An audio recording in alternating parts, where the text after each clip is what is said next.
NEET 2024 में question आएगा statement 1, tapetum has scanty cytoplasm, statement false है, एनसीईआरटी में लिखा है डेंस साइटोप्लाज्म। फोरोपलिन आगे वाला क्वेश्चन है, ये नीट में आ चुका है ऑलरेडी 2018 में, मैंने यहीं पास कंपाइल। अगर ये 4 वीक में 4 चीज़ तुमने कर ली, दुनिया में ऐसी कोई ताकत नहीं है जो तुम्हें 620 मार्क्स लाने से रोक सके। नीट 2024 यानी 5 मई के लिए गिन के 1 महीना बचा, और इस पॉइंट ऑफ टाइम पे कई सारे बच्चे जब मॉक टेस्ट दे रहे होते हैं तो उनके मार्क्स 250, 300, 350 तक स्कोर कर रहे हो, कई बार 400 तक टच कर जाते हैं। सबसे ज़्यादा इंपॉर्टेंट चीज़ है, जो बच्चा अभी 350 मार्क्स स्कोर कर रहा है, उस 350 मार्क्स को 620, 630 तक नीट एग्जाम में लेके जाना है। क्या ये पॉसिबल है? सबसे पहले दिमाग में क्वेश्चन आता है। तो भाई मुझे एम्स दिल्ली से एमबीबीएस करते हुए 2 साल से भी ज़्यादा हो गया, मैं कई सारे स्टेट गवर्नमेंट कॉलेज में जा चुका हूँ, क्विज के काम से, ओपीडी काम से। मुझे पता है जो बच्चा स्टेट गवर्नमेंट कॉलेज में एडमिशन लेता है 630 मार्क्स पे, वो स्टार्टिंग से 630 स्कोर नहीं कर रहा होता। नीट से 1 महीने पहले उसके भी 350, 400 मार्क्स का आ रहे होते हैं, लेकिन 1 महीने वो इतनी एनर्जी अपनी तरीके से चैनलाइज करता है, इस तरीके से पढ़ना चालू करता है कि नीट एग्जाम के दिन वो 620, 630 स्कोर करता है। तो यार इस वीडियो में वो हर एक चीज़ बताने वालों कि आगे आने वाले 1 महीने के हर एक दिन तुम्हें क्या करना है, कौन चैप्टर स्किप कर सकते हो, कौन चैप्टर से क्वेश्चन आएंगे, कौन चैप्टर से इंपॉर्टेंट एमसीक्यू, कौन सा चैप्टर के एनसीईआरटी, कौन सी लाइन इंपॉर्टेंट, हर एक चीज़ डिटेल में बताने वाला हूँ। लेकिन इसके बदले मुझे एक चीज़ चाहिए कि यार तुम्हें प्रॉमिस करना होगा कि इस वीडियो के ख़त्म होने के बाद से तुम हर दिन 14 घंटे पढ़ना चालू कर दोगे। अगर तुम ये प्रॉमिस नहीं कर सकते कि 14 घंटे नहीं पढ़े, तो मैं गारंटी नहीं कर सकता कि तुम्हारा 600 के ऊपर मार्क्स आएगा। लेकिन हाँ, अगर ये सारी चीज़ें तुम फॉलो करते हो, जो चीज़ें बताने वाला हूँ, ये मेरी गारंटी है कि 600 के मार्क्स ऊपर आएंगे। 580 बहुत ईजिली तुम स्कोर कर सकते हो अगर इस तरीके से पढ़ते हो। सबसे पहली बात, अप्रैल के 4 वीक बचे हैं, अप्रैल का पहला, दूसरा, तीसरा, चौथा वीक। हर एक वीक के अंदर हर एक डे में क्या क्या करना है सब कुछ मैं लिख के आऊँ, वो बताऊंगा। इसके बाद अगर तुम ये 4 वीक की सारी चीज़ें कर लेते हो, उसके बाद 1 मई से 4 मई के बीच में मैं तुम्हें अपने द्वारा बनाया गया मॉक टेस्ट दूंगा। मेरे द्वारा बनाया गया मतलब मैं किसी बंदे को हायर नहीं किया, मैं खुद नीट एग्जाम में 700 के ऊपर मार्क्स स्कोर किया था। मुझे पता है एनसीईआरटी का कौन सा लाइन इंपॉर्टेंट। 2020 के बाद से, जब से एनटीए पेपर बना रहा है, एनटीए ने 6 पेपर बना दिए हैं, 6 पेपर का सेम पैटर्न होता है, सेम तरीके से क्वेश्चन आते हैं। मैंने खुद से क्वेश्चन बनाया है, एनसीईआरटी से उठाया है, पीवाईक्यू से उठाया है, एनटीए अभ्यास से उठाया है, और जेई मेन से फिजिक्स केमिस्ट्री के क्वेश्चन उठाए, और ऐसे क्वेश्चन के 4 सेट तैयार किए हैं, और 4 में से 3 मैंने बना लिए, एक और बनाना, और मेरी गारंटी कि उसमें से 80% क्वेश्चन तुम्हारे नीट 2024 का एज इट इज आने वाला है। लेकिन तुम अगर ये सारे क्वेश्चन सॉल्व करने के लेवल तक पहुंचना चाहते हो तो ये 4 वीक तुम्हें ढंग से करना है। अगर तुम ये 4 वीक ढंग से कर लेते हो और तुम्हें 1 मई से 4 मई के वो सारे क्वेश्चन बनते हैं, तो मेरी गारंटी है तुम्हारे 80% ऑफ द नीट मार्क्स आने वाले। 80% का मतलब 580 के ऊपर मार्क्स। थोड़े अच्छा पेपर कर दोगे 600 के मार्क्स बहुत ईजिली, लेकिन तुम्हें ये 4 वीक ढंग से करने पड़ेंगे यार। अब आते हैं सबसे पहले वीक 1 मैंने डिनोट किया है बायोलॉजी को क्यों, जो भी बच्चा इस पॉइंट ऑफ टाइम तक इस वीडियो तक पहुंच चुका है, वो बच्चा बायोलॉजी में 350 से नीचे मार्क्स स्कोर कर ही नहीं सकता।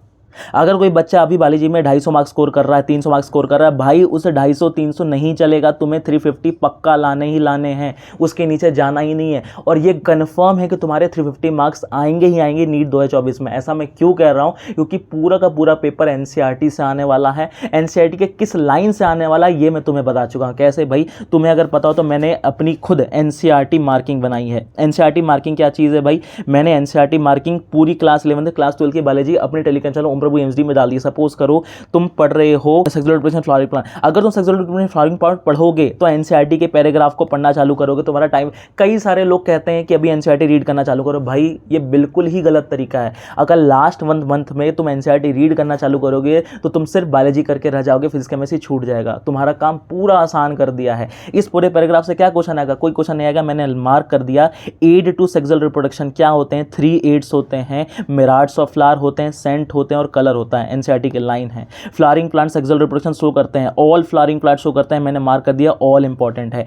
And product of sexual reproduction क्या होता है? फ्रूट होते हैं, सीड होते हैं।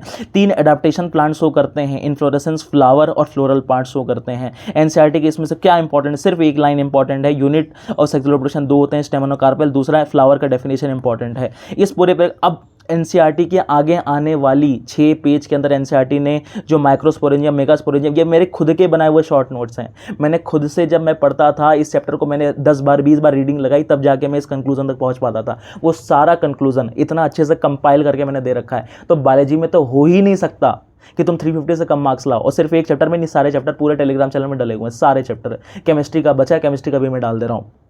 केमिस्ट्री का सिर्फ ऑर्गेनिक वाला पार्ट बचा है, ऑर्गेनिक के 4 चैप्टर मेरे को मार्क करने बचे हैं, और हर एक चैप्टर को जब मैं मार्क करता हूँ ना तो मुझे 3 घंटे लगते हैं। तो सोच सकते हो कितना ज़्यादा वैल्यूबल कंटेंट है।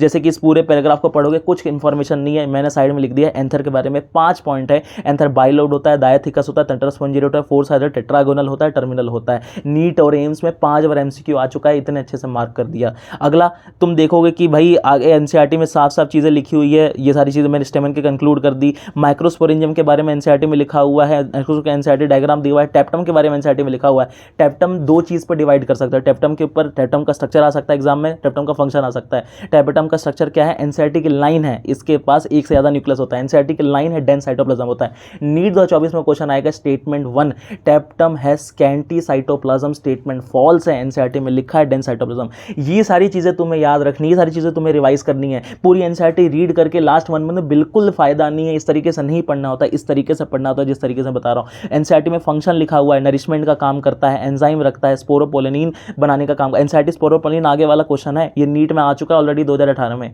मैंने यहीं पास कंपाइल कर दिया। अगर इस तरीके से कर लेते हो ना बायोलॉजी को, कोई रोक ही नहीं सकता तुम्हारे कम मार्क्स आ जाए। तो यार ये सब तो ठीक है, लेकिन इसके साथ साथ बहुत ज़्यादा इंपॉर्टेंट वो है मॉक टेस्ट प्रैक्टिस करना। और मॉक टेस्ट प्रैक्टिस करने के लिए सबसे शानदार बुक है ओसवाल्ड 10 मॉक पेपर्स। ऐसा मैं इसलिए कह रहा हूँ क्योंकि भाई ये ओसवाल्ड की नए सिलेबस के हिसाब से 10 मॉक पेपर है। सबसे शानदार बात हमें पता है कि फिजिक्स के अंदर एक्सपेरिमेंटल फिजिक्स ऐड हुई है, केमिस्ट्री के अंदर कई सारे प्रैक्टिकल ऑर्गेनिक केमिस्ट्री ऐड हुई है, वो सारे के क्वेश्चन इसमें दिए गए हैं। इवन बायोलॉजी के अंदर जो नए फैमिलीज हैं, उस नए फैमिली से कौन कौन से क्वेश्चन, किस किस टाइप के क्वेश्चन आ सकते हैं, फ्रॉग से किस किस टाइप के क्वेश्चन आ सकते हैं, वो सारी चीजें इसमें एडेड है। तो अगर इसका एक मॉक टेस्ट सॉल्व करते हो तो तुम्हें पता चलेगा कौन कौन से चैप्टर तुम्हारा छूटा हुआ है, तुम्हें कौन कौन से पॉइंट्स को कवर करना है। इसके साथ साथ सिर्फ इतना ही नहीं पता है हमें, 2022 के बाद से जब भी नीट NTA पेपर बनाता है तो स्टेटमेंट वाले क्वेश्चन भर भर के डालता है, एसेसिनिज्म क्वेश्चन भर भर के डालता है, मैथ द कॉलम क्वेश्चन भर भर के डालता है। हर एक पेपर के अंदर मैंने देखा है 30 स्टेटमेंट वाले क्वेश्चन देखने को मिलेंगे। अगर तुम 30 स्टेटमेंट वाले क्वेश्चन, 100 में से 30 क्वेश्चन स्टेटमेंट वाले हैं, तो तुम्हें पता चल जाएगा कि नीट में लेंदी से लेंदी कितना भी पेपर आए तुम सॉल्व कर लोगे, कि तुम्हारी आदत इस तरीके की लग जाएगी।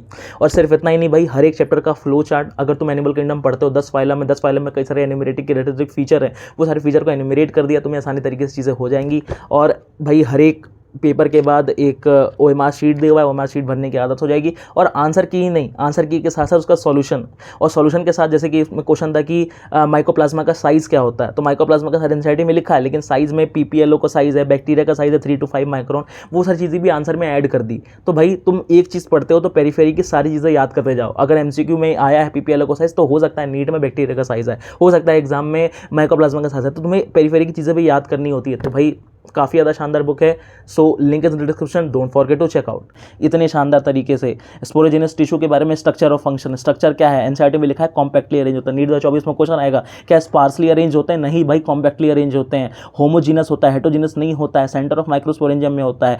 हर एक सेल पोटेंशियल पॉलियन मदर सेल होता है। NCERT की लाइन है पोटेंशियल पॉलियन मदर सेल, कुछ भी एडल्ट्रेट नहीं किया है, एग्जैक्टली NCERT की लाइन को बढ़िया से कंक्लूड कर दिया है। मुझे पता है सभी बच्चों ने NCERT पढ़ी होगी, लेकिन चीज़ें कंक्लूड नहीं कर पाते, वो काम आसान कर दिया है। ऐसा कोई बच्चा नहीं होगा जो बायोलॉजी में कम मार्क्स लाएगा 350 से। अब देखो बायोलॉजी करना कैसे है, बायोलॉजी को 2 पार्ट में डिवाइड करेंगे। ऐसे चैप्टर होंगे जो तुम्हें सिर्फ रिवीजन करने हैं। रिवीजन कैसे करोगे? NCERT मार्किंग करोगे, पूरे चैप्टर के सारे, अभी 79 चैप्टर हैं टोटल, और उसमें से बायोलॉजी के अंदर 34-35 ऐसे चैप्टर बचे हैं। उसके अंदर 4.5 दिन दोगे जो तुम ऑलरेडी एक बार पढ़ चुके हो। कुछ ऐसा चैप्टर होंगे जो तुम्हें फील होगा कि तुम्हें वन शॉट देखना चाहिए, जैसे कि हो सकता है मॉलिक्यूलर बायोलॉजी है या जेनेटिक्स है या बायोटेक्नोलॉजी, तुम्हें फील होता है कि तुम्हें वन शॉट देखना चाहिए। उसके लिए 1.5 डे होगा, 10 चैप्टर ऐसे होंगे तुम्हारे। तुम्हें क्या करना है, अपनी बायोलॉजी की NCERT उठानी है। बायोलॉजी के NCERT का इंडेक्स है, बायोलॉजी के NCERT के इंडेक्स में जो चैप्टर तुमने अच्छे से पढ़ रखा है एक बार सिर्फ रिवीजन करो, उसमें टिक करो। और जो चैप्टर को तुम्हें एक बार फिर से वन शॉट देखना पड़ेगा या फिर से ज़्यादा टाइम देना पड़ेगा रिवीजन के, उसमें गोला मारो। ऐसे करके अपनी बायोलॉजी के NCERT को इंडेक्स को भर दो। मेरी गारंटी है कि बायोलॉजी में तो 360 आराम से आ सकते हैं, या 350 तो पक्का आने वाले हैं, बस तुम्हें ढंग से चीज़ें करनी। और अगर ये चीज़ कर ली ना, तो मेरी गारंटी है कि तुम्हारे 580 के ऊपर पक्का नंबर आ रहा है, अच्छा पेपर जाएगा, 620 नंबर आएंगे। लेकिन मुझे पता है कि ये पहला वीक कंप्लीट करना बहुत हेक्टिक होगा। तुम्हारा अप्रैल का पहला वीक बहुत हेक्टिक होगा। घर वाले कहेंगे क्या कर रहा है बेटा, सोता नहीं है रात को? हाँ भाई नहीं सोता है, पागल हो गया, डॉक्टर बनना है मतलब बनना है, कोई कुछ नहीं रोकेगा भाई। पहली वीक तुम्हें पढ़ना पड़ेगा। हाँ 4.5 दिन के अंदर पूरी बायोलॉजी रिवाइज करना आसान है, नहीं आसान है, लेकिन तुम करोगे। हाँ तुम करोगे, क्योंकि तुम्हें डॉक्टर बनना है। क्या पूरे 1.5 दिन के अंदर वो सारे 10 चैप्टर जो तुमने ढंग से नहीं पढ़े, पढ़ना आसान है? नहीं आसान नहीं है, लेकिन तुम करोगे। अगर ये चीज़ कर लिया ना, आगे के सारे चैप्टर हो जाएंगे। अगला आएगा बायोलॉजी के अंदर तुम्हें कौन चैप्टर पढ़ने चाहिए, कौन सा चैप्टर नहीं पढ़ने चाहिए, और पहले मैं वीडियो में बता चुका हूँ, लेकिन इसको मैंने यहाँ डाल दिया है, पूरा पीडीएफ में टेलीग्राम चैनल ओम रवि एचडी में डाल दूंगा। अगर कोई बच्चा है जिसको पता करना है कि भाई पहले ज़्यादा इंपॉर्टेंट चैप्टर कौन सा, जैसे कि मैंने प्रॉपरली वही पिछले 6 पेपर के हिसाब से निकाल रखा है कौन सा ज़्यादा इंपॉर्टेंट चैप्टर है, वो सारी का लिस्ट है। अगला आता है वीक 2। वीक 2 के अंदर केमिस्ट्री। भाई देखो केमिस्ट्री का भी सेम कॉन्सेप्ट है। केमिस्ट्री के अंदर इनऑर्गेनिक, ऑर्गेनिक, फिजिकल केमिस्ट्री के 2 टाइप के चैप्टर होंगे। कुछ ऐसे चैप्टर होंगे जो तुमने एक बार ढंग से पढ़ रखे हैं, सिर्फ तुम्हें रिवीजन करने की जरूरत है। अगर कोई ड्रॉपर बच्चा है तो वो उसको पक्का पीरियोडिक टेबल, केमिकल बॉन्डिंग, मोल concept, atomic structure, solution, chemical kinetics, GOC, hydrocarbon आता होगा। वो पहले भी 12th क्लास में पढ़ते हैं, हम 11th क्लास में पढ़ते हैं। जब कोचिंग में ज्वाइन करते हैं तो कोचिंग वाले यही सारे चैप्टर पहले पढ़ाते हैं, तो ये सारे चैप्टर अच्छे खासे आते हैं। कई सारे क्वेश्चन सॉल्व किए होते हैं हमने इन चैप्टर से। और सबसे इंपॉर्टेंट चीज़ है कि इन चैप्टर को तुम्हें रिवाइज करना है। रिवाइज करने के बाद इन चैप्टर्स के सारे प्रीवियस क्वेश्चन जो लास्ट 15 ईयर्स में आए हैं वो सॉल्व करना है। बेयर मिनिमम है कि तुम्हें 2010 के बाद से जो भी पीवाईक्यू आए हैं इन सारे चैप्टर से तुम्हें सॉल्व करने ही करने हैं। तीसरा जो लास्ट ऑप्शन होगा एनसीईआरटी मार्किंग, जो छोटे छोटे पॉइंट छूटेंगे वो तुम्हें मुझे केमिस्ट्री के एनसीईआरटी मार्किंग देख लेना है। अप्रैल के 2nd वीक के स्टार्टिंग से पूरी इनऑर्गेनिक केमिस्ट्री की एनसीईआरटी डल चुकी होगी, लेकिन तुम्हें सॉल्व करना पड़ेगा, तुम्हें वादा करना पड़ेगा कि तुम इतना करने को तैयार हो। अभी कमेंट सेक्शन में लिखना। अगला चीज़ आएगा कि बाकी जो चैप्टर बचे, बाकी चैप्टर के अंदर एक एडिशनल चीज़ ऐड कर रहा हूँ, रिवीजन तो करना ही करना है, उसके साथ साथ पीवाईक्यू सॉल्व करने हैं लास्ट 15, लेकिन तुम्हें हर एक चैप्टर के 30 से 40 एमसीक्यू प्रैक्टिस करने होंगे। सपोज करो तुम एल्डिहाइड, कीटोन, कार्बोक्सिलिक एसिड पहले नहीं पढ़े हो, या फिर पढ़े हो तो ढंग से नहीं पढ़े हो, तो तुम रिवाइज करो अभी, वन शॉट देखो अभी, लेकिन उसके बाद उसके 20-30 क्वेश्चन सॉल्व करो। अगर नहीं करोगे तो एग्जाम में क्वेश्चन सॉल्व करने में दिक्कत आएगी, क्योंकि स्ट्रेट फॉरवर्ड क्वेश्चन नहीं आते है ना। रेम रिएक्शन आती है लेकिन स्ट्रेट फॉरवर्ड भी नहीं आती, 2-3 बीच में कंपाउंड दे देगा या फिर नोमेनक्लेचर पूछ लेगा। थोड़े क्वेश्चन प्रैक्टिस करने के आइडिया होने चाहिए, अदरवाइज क्वेश्चन नहीं निकलेंगे। केमिस्ट्री के अंदर कौन से चैप्टर इंपॉर्टेंट है, कौन से चैप्टर पहले पढ़ने चाहिए, इसका भी मैंने लिस्ट बना रखा है। केमिकल कैसे कितने कितने एमसीक्यू आते हैं हर साल, पूरा कंक्लूजन दिया हुआ है, इसको भी टेलीग्राम चैनल से डाउनलोड करके देख सकते हो। अब तीसरा वीक आता है फिजिक्स के लिए। फिजिक्स बहुत ज़्यादा इंपॉर्टेंट चीज़ है कि मैंने फिजिक्स को बहुत ही क्लियर तरीके से डिवाइड किया है। ऐसा मैं इसलिए कह रहा हूँ कि फिजिक्स में 2 टाइप की फिजिक्स है, एक 11th क्लास की फिजिक्स है, 12th क्लास की फिजिक्स है। नीट एग्जाम में जब से एनटीए पेपर बना रहा है तो 12th क्लास की फिजिक्स में से 60% ऑफ द पेपर आता है और 11th क्लास की फिजिक्स में से 40% ऑफ द पेपर आता है। हालांकि 11th क्लास की फिजिक्स डिफिकल्ट है, फिर भी तो हमें डिवाइड जो टाइम करना है वो नीट के क्वेश्चन के हिसाब से करना है, डिफिकल्टी के हिसाब से नहीं कर रहा। हम कॉन्सेप्ट वाइज नहीं जा रहे, 1 महीना बचा है, कंसेप्चुअली सोचना है, मार्क्स स्कोर करने हैं। हमें फिजिसिस्ट नहीं बनना है, हमें नीट एग्जाम क्लियर करके डॉक्टर बनना है। तो भाई जो चैप्टर तुम पहले पढ़ चुके होगे, जो भी ड्रॉपर होगा वो हमेशा काइनेमेटिक्स, एनएलएम, डबक energy, momentum, collision, rotation, SHM, wave fluid सब पढ़ चुका होता है। 11th क्लास में आते हैं, सारी चीज़ें पढ़ चुके होते हैं। जब भी ड्रॉप लेते हैं सारी चीज़ कोचिंग वाले पहले ये सारी चीज़ें पढ़ाते हैं। ये सारे चैप्टर को जिनके लीस्ट वेटेज है उनको हमें मेजॉरिटी 11th क्लास के 2.5 से 3 दिन में कंप्लीट करना है। कंप्लीट करने का मतलब इन सारे चैप्टर का तुम्हें रिवीजन करना है। रिवीजन करने के बाद 2010 से लेकर के जो भी पीवाईक्यू आए हुए हैं सारे क्वेश्चन सॉल्व करने हैं। पीवाईक्यू सॉल्व करने के बाद इन सारे का भी तुम्हें एक रफ पेपर के अंदर फॉर्मूला लिख लेना है, क्या क्या फॉर्मूला इसके अंदर है, वर्क एनर्जी के सारे फॉर्मूला। मतलब मैं नहीं कह रहा खुद से फॉर्मूला शीट बना। फॉर्मूला शीट में लोग क्या करते हैं, ब्लैक पेपर चेंज करते हैं, ब्लू पेन चेंज करते हैं, लिखते हैं। इतना कुछ नहीं करना, इतना टाइम नहीं है। सिर्फ पूरा पढ़ने के बाद कंसाइज 1 पेज में लिख लेना, ये सारे फॉर्मूले खत्म। मैंने खुद अपने बनाए हुए थे, टेलीग्राम चैनल में डाले हुए हैं, उससे रेफरेंस ले सकते हो, बहुत फ़ायदा होगा। लेकिन तुम्हें ये चीज़ करनी है। अगर बाकी जो क्लास 12 के चैप्टर बचे वो बहुत ज़्यादा इंपॉर्टेंट है। उसके अंदर तुम्हें 3 स्टेप में जाना है। ऐसा मैं इसलिए कह रहा हूँ कि वो चैप्टर कौन है, इलेक्ट्रोमैग्नेटिज्म है, कैपेसिटर है, करंट इलेक्ट्रिसिटी है, मॉडर्न फिजिक्स है, ऑप्टिक्स है, सेमीकंडक्टर। ये सारे चैप्टर के अंदर तुम्हें 3 स्टेप में चीज़ें करनी है। अगर ये 3 स्टेप कर लोगे तो वो चैप्टर तैयार हो जाएंगे, 60% ऑफ द क्वेश्चन उससे ही बन जाएंगे। पहला स्टेप होगा तुम्हें सारे पीवाईक्यू सॉल्व करना है। रिवीजन करोगे, पीवाईक्यू सॉल्व करोगे। पीवाईक्यू सॉल्व करने के बाद समझ में आएगा रिवीजन में कहाँ कमी थी, बहुत अच्छी तरीके से समझ में आ जाएगा क्या क्या गलती की हुई है। सेकंड स्टेप होगा एमसीक्यू प्रैक्टिस करोगे हर एक चैप्टर का। सेमीकंडक्टर पढ़े, सेमीकंडक्टर में 3 सब्जेक्ट सॉल्व कर लिए, कॉन्फिडेंस बूस्ट हो गया, सारे क्वेश्चन बन जाएंगे सेमीकंडक्टर के। तुमने इलेक्ट्रोडायनामिक्स पढ़ा, करंट इलेक्ट्रिसिटी था, उसमें से 30-40 क्वेश्चन सॉल्व कर लिए, बैठ के काम हो जाएगा। ये सारी चीज़ें तुम्हें करनी है। और तीसरा स्टेप सबसे ज़्यादा इंपॉर्टेंट कि भाई एक रफ पेपर पे सारे फॉर्मूले लिख लेने हैं। एक बार फॉर्मूले लिख लोगे भाई, नीट से 1 दिन पहले जब 4 मई को पेपर देने जाओगे ना, 5 मई को पेपर देने हो, 4 मई को रात को देख के जाना वो पेपर। मैं नहीं कह रहा फॉर्मूला शीट बना, तुम्हें बस एक रफ पेपर में लिख लेना है। ये सारी चीज़ों के लिए तुम्हें 3-3.5 दिन देने हैं। ये 3 वीक कंप्लीट होते हैं, चौथा वीक आता है। चौथा वीक के अंदर फर्स्ट वीक में जो काम किया था बायोलॉजी के, केमिस्ट्री का, फिजिक्स का, ये सारी चीज़ों को फिर से कंपाइल करके रिवाइज करना है। 2 दिन फिजिक्स, 2 दिन केमिस्ट्री, 2 दिन बायोलॉजी, बस खत्म। अगर ये 4 चीज़ें तुमने कर ली अगर ये 4 वीक में 4 चीज़ तुमने कर ली, दुनिया में ऐसी कोई ताकत नहीं है जो तुम्हें 620 मार्क्स लाने से रोक सके। तो यार ये चीज़ें कर लो। 1 मई से 4 मई के बीच में, तुम बोलोगे तो पहले करवा दूंगा, 1 मई से 4 मई के बीच में जो मैंने खुद से पेपर बनाए हैं वो मैं देने वाला हूँ। मेरी गारंटी है कि उस पेपर में से 80% तो क्वेश्चन नीट 2024 में एज इट इज आने वाले हैं।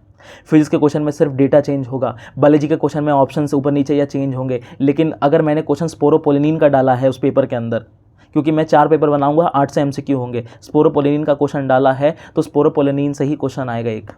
क्योंकि मुझे पता है भाई नीट वाला कैसे क्वेश्चन पेपर बना रहा है। पिछले 6 साल में कई सारी चीज़ें को एनालाइज करके बहुत मेहनत करके बनाई है, लेकिन उसको सॉल्व करने के लिए तुम्हें ये 4 वीक का कंसेप्ट करना पड़ेगा। इन 4 वीक ढंग से मेहनत करनी पड़ेगी। तो यार it's take lot of effort to do. So यार वीडियो को हिट किए, लाइक बटन, चैनल को सब्सक्राइब किए मत जाना, टेलीग्राम चैनल ज्वाइन कर लेना। काफ़ी ज़्यादा फायदा हो रहा है लोगों को। एनसीईआरटी मार्किंग से मेरी गारंटी है 350 के ऊपर नंबर आने ही आने हैं।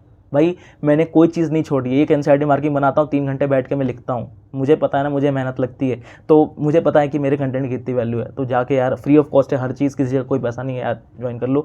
और अगर कोई चीज़ चाहिए तो उसके लिए भी कमेंट कर सकते हो कि भाई तुम चाहते हो कि एनसीईआरटी मार्किंग को मैं 10 मिनट 20 मिनट में सारे MCQ के साथ सॉल्व करा दूँ, या फिर यूट्यूब में कुछ शॉर्ट वीडियो डाल दूँ, तो वो सब भी कर सकता हूँ। तुम कमेंट करके बताना तुम्हें क्या चाहिए। So thank you for watching this video. Hit the like button, hit the subscribe button.